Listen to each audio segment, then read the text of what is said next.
Hi class, I am going to go over the discussion activity with all of you, especially since I didn't have time to get to the different combinations of chromosomes possible in discussion with everyone except Friday. So I'm going to start off by reintroducing, we have in a diploid gamete stem cell, so that would be the cells that generate sperm or the cells that generate eggs.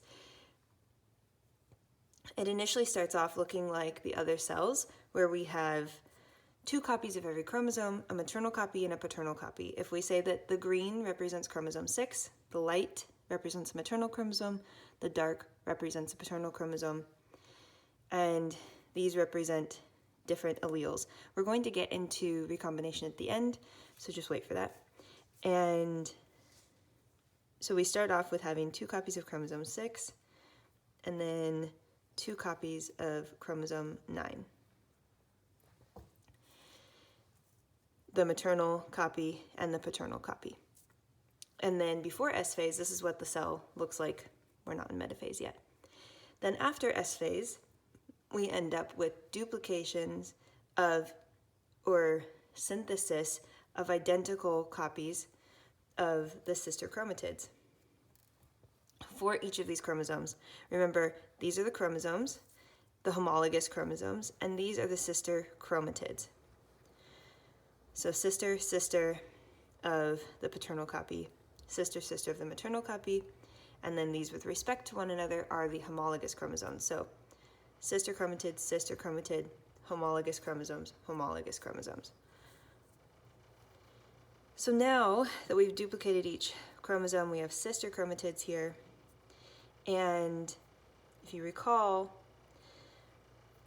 the next thing that needs to happen is that we need to undergo metaphase. And the goal of metaphase in meiosis 1 is to segregate or separate the homologous chromosomes.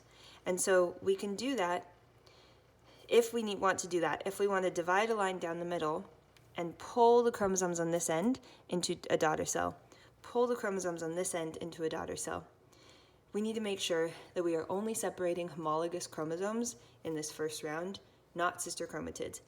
And if we're only pulling from the sides, then we need to line up the chromosomes in a way that makes the most sense, that allows us to pull homologous chromosomes out from each other and not separate the sister chromatids. So if we want to make sure that every cell gets a copy of each chromosome number, we want to make sure every cell gets a chromosome 1 sister chromatid pair. Every cell gets a chromosome 2 sister chromatid pair. And in this case, a pair of the homologous chromosome for 6 needs to go into each of these, and a pair of the homologous chromosome 9 needs to go in each of these.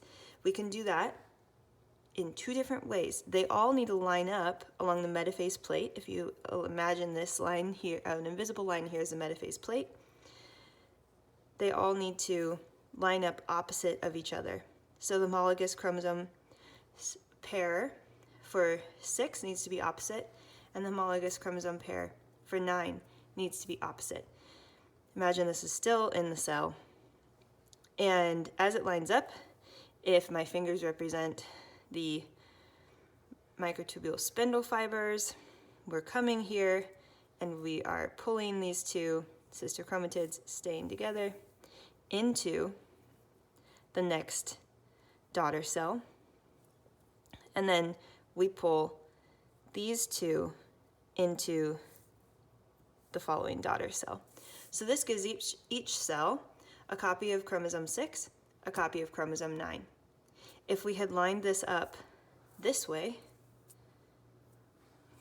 where 6 was on top of each other here and 9 was on top of each other here, and then we pulled them apart, then we would end up with a daughter cell with 2 homologous chromosome copies of 6 and none of 9, and then 2 homologous chromosome copies of 9 and none of 6. So that wouldn't work. So remember that our homologous chromosomes in metaphase 1 always have to be lined up opposite of each other in order for this to happen. And so if we pull these out and separate them, now we have our sister chromatids only for each chromosome. And the only way that now in metaphase 2, recall that meiosis 1 is the first round of division. So everything that has a 1 after it in meiosis, metaphase 1, anaphase 1, telophase 1, those are all part of meiosis 1 or the first round of division. In meiosis 2, that represents the second round of division here. And that is noted by metaphase 2, anaphase 2, telophase 2. That is all meiosis 2.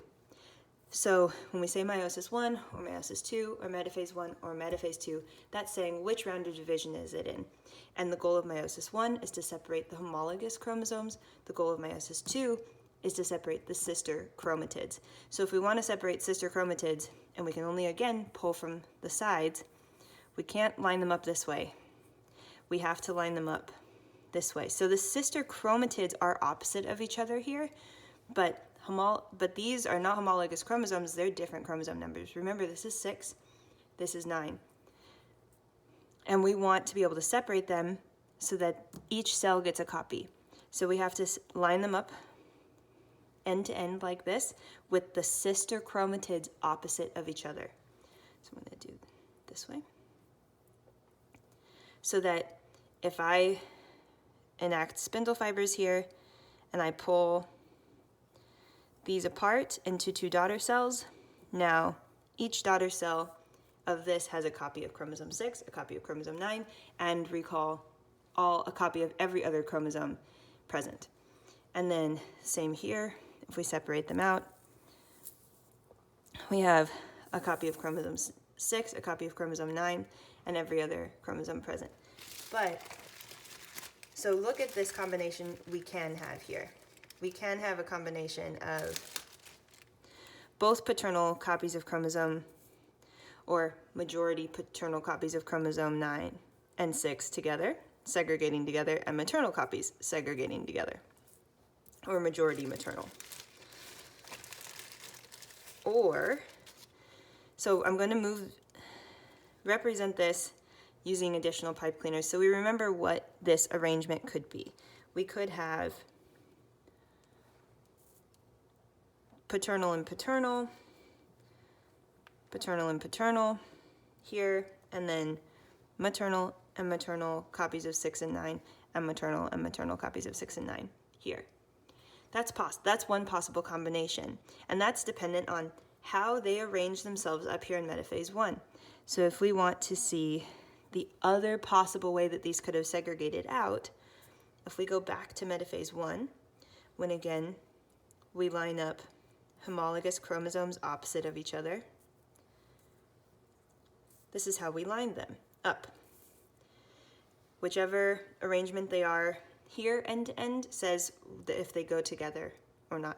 If we had switched these so that the maternal copy of chromosome 9 was lined up with, or the paternal copy of chromosome 9 was lined up with the maternal copy of chromosome 6, and then the maternal copy of 9 was lined up with the paternal copy of chromosome 6, and then I separated these out this way, that would then give us a different combination of gametes, because in metaphase 2, after I separate sister chromatids from one another, now I would end up with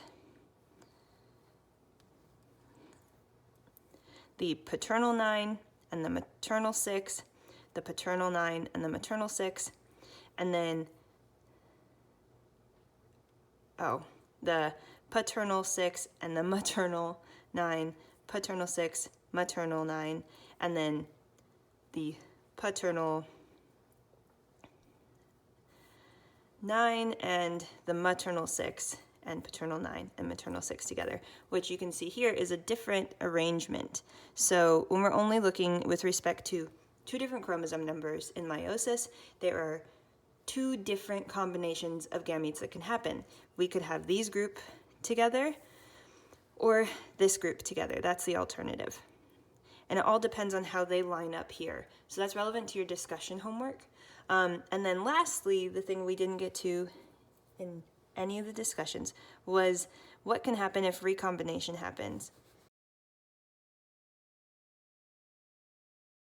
Okay, So here, if we represent these chromosomes right after S phase, right after all the sister chromatids are duplicated, something that makes our daughter cells genetically different in meiosis from the rest of the daughter cells after mitosis in our body is that recombination happens. So not only do they separate out into half the number of chromosomes, they only get one copy of each chromosome per daughter cell, which is different from mitosis. They also, in meiosis, undergo recombination, or the swapping of alleles across the gene, across the chromosome. And so here, if we imagine these sister chromatids lining up and swapping, and these represent alleles, the purple allele could swap places on the paternal chromosome. And so now this gene that previously exists, or a copy of a gene, this allele that previously existed on the maternal chromosome, now we can find it on the paternal because of recombination. So now we end up with something that looks kind of like a mosaic, where these chromosomes no longer look exclusively paternal copy, exclusively maternal copy. This recombination here happens across many different genes on the chromosome. So there's a swap. What was previously a maternal gene ends up on the paternal chromosome, and vice versa. And then that can happen again here, where now, let's say pink swaps with blue again. And so now we have sister chromatids of the paternal copy, or the majority paternal copy, sister chromatids of the majority maternal copy, but alleles are different. So that as this divides out, if we have it come back to our metaphase, and as we divide this out, here, this is what makes daughter cells genetically different, is that, and genetically unique, is this recombination is relatively random. Every time it happens during every meiosis round, or at the beginning of meiosis 1, I should say, every time it happens, it generates a different combination of alleles. And so that's why every daughter cell in meiosis, at the end of both phases of meiosis, should be unique from the previous round of meiosis and from others around it, because we've swapped these alleles randomly. So now, if we separate homologous chromosomes here into these daughter cells, and at the end of meiosis 1, now we're in meiosis 2, we line up in metaphase, we separate again.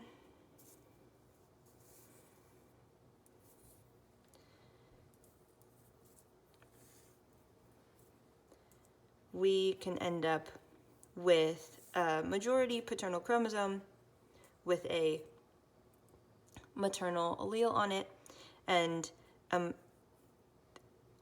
lined up together, and then majority maternal chromosomes with some previously paternal genes on it. And that gives us genetically different daughter cells. So that's how they are genetically different, is due to recombination. But it's important to remember that the goal of each round of meiosis is to line up the chromosomes so that in the first round you're separating homologous chromosomes from each other, so you only end up with sister chromatids in meiosis 2. And then the goal of meiosis 2 is to separate the sister chromatids from one another, so you end up with a single copy of every chromosome, sister, sister, separated, sister, sister, separated, in each daughter cell. So I hope that helps.